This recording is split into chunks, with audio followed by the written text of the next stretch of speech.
Okay, let's talk about Glaze and Go, which is a gel top coat which cures within 90 seconds. And it's fantastic for this particular process, or part of the process in the application of the nail enhancements, because it means that you don't have to use a sanding block and a three-way shiner. You can actually achieve a really high gloss shine with this gel top coat by just painting it literally onto the nail. The first thing that we need to do is cleanse the surface, just to make sure that it's completely grease-free. So with cleanse on a nail wipe, just make sure that the entire surface is nice and clean, and wait for that to evaporate away. Don't apply the Glaze and Go on top of wet. Cleanse. But when you're sure that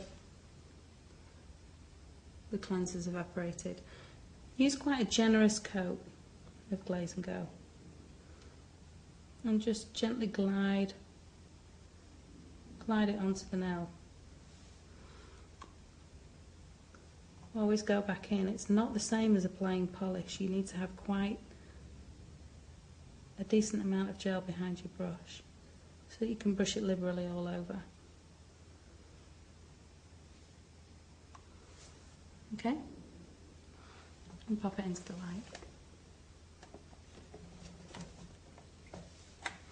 Now what I'd like to do is just go over that application again with a colour pop.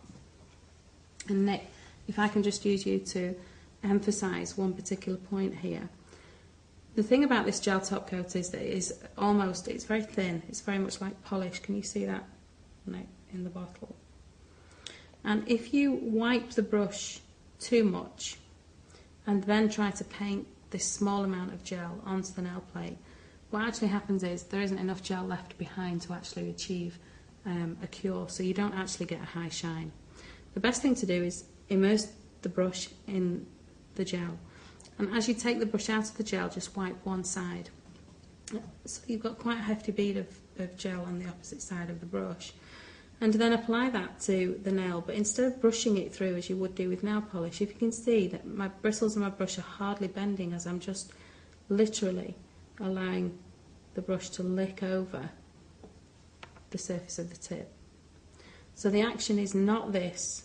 If there's too much pressure behind the brush, it actually removes the gel and leaves too little behind. So if I can just demonstrate again, quite a big bead of gel and a generous lick over the entire surface.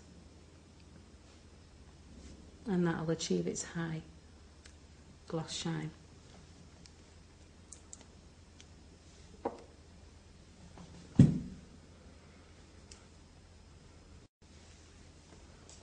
Bring the hand out of the light.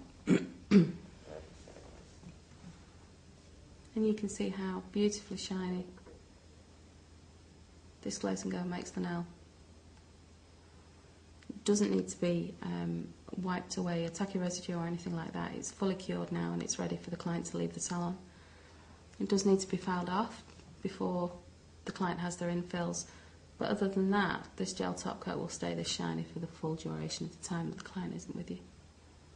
And I think it's beautiful. Thanks. I agree. Thanks, Tina. Thanks, Nick.